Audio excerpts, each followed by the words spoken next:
임대차 시장의 대격변에 대해서 말씀드려보려고 합니다. 올해만 해도 월세가 벌써 100만 건을 돌파했는데요. 불과 몇 년 전만 해도 전세가 이 시장의 중심이었는데 이제는 월세가 완전히 주류로 자리를 잡아가고 있습니다. 근데 왜 이렇게 되었을까요? 대출 규제, 전세 매물 급감, 월세 상승, 그리고 집값 자극, 이 네 가지 흐름이 맞물려가고 있는데요. 이 과정을 한번 풀어볼게요. 2020년 임대차법이 도입이 되면서 계약갱신 청구권 이런 거 있죠. 상황이 좀 변했는데 세입자들은 2년 추가 거주가 가능합니다.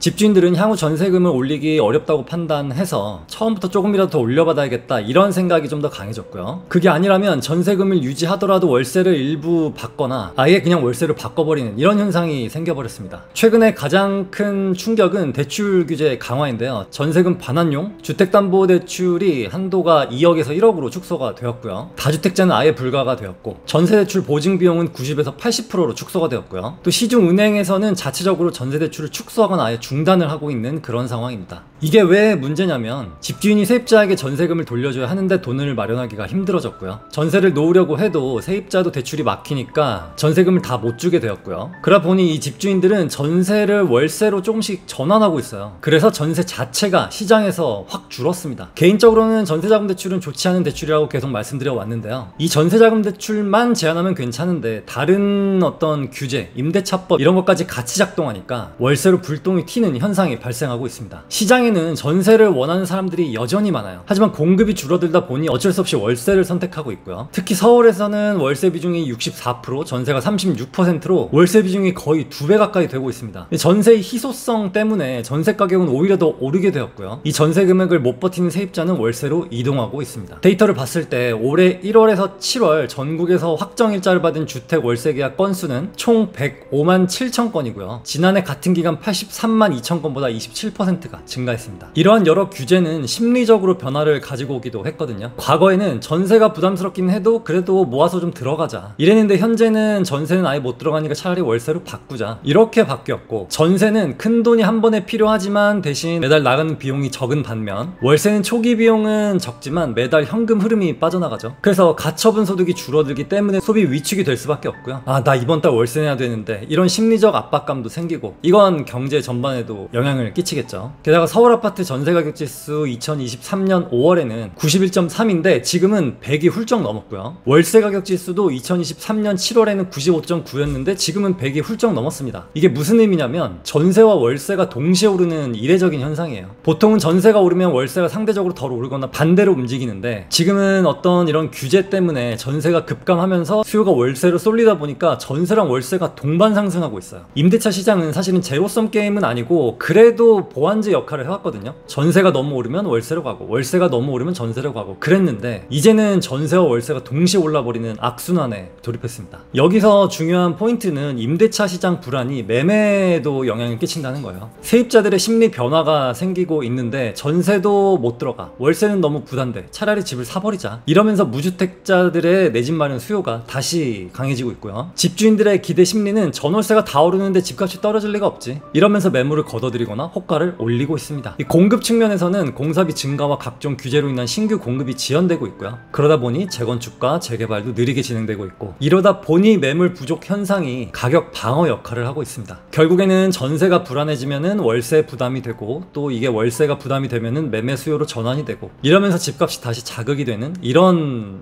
상황이 반복되고 있다는 의미가 되겠습니다. 정리해보면 각종 규제가 심화되면서 전세 시장이 붕괴가 되고 있고요. 월세가 쭉 올라가면서 세입자들의 부담은 커지고 전세와 월세가 동시에 올라가게 되면서 임대차 시장이 전반적으로 불안정해졌고요. 이 불안함이 매매 시장까지 자극해서 집값 상승 압력으로 작용하고 있습니다. 즉 정부가 전세 사기 방지와 가계부채 억제를 위해서 내놓은 대출 규제 정책이 결국에는 세입자들을 더 힘들게 하고 집값까지 자극하는 그런 부작용을 낳고 있는데요. 앞으로도 이런 흐름이 지속된다면 한국의 주택시장은 전세의 종말이라는 표현이 나올 만큼 큰 전환점을 맞게 될지도 모릅니다. 여러분은 지금 상황에서 전세, 월세, 매매 중에 어떤 선택을 하시겠습니까? 전세제도가 앞으로도 유지될 수 있을까요? 아니면은 점점 사라질까요? 그렇지만 늘 말씀드리죠. 우리는 본질만 봐야 된다고요. 이런 규제책은 언제든지 변할 수 있습니다. 하지만 변하지 않는 것, 그 입지 가치는 늘 그 자리에 있을 거예요. 그래서 여러분들도 너무 시장이 어떻게 된다고 해서 입지 가치 외적인 것에 너무 흔들리지 마시고 계속 강조드리는 중요한 것들, 그거를 기초로 시장을 바라보신다면 성공적인 선택을 하실 수 있을 겁니다. 부동산 공부를 원하시는 분들은 나의 돈 많은 고객 친구와 김 부장에게 읽어보시면 도움이 되겠습니다.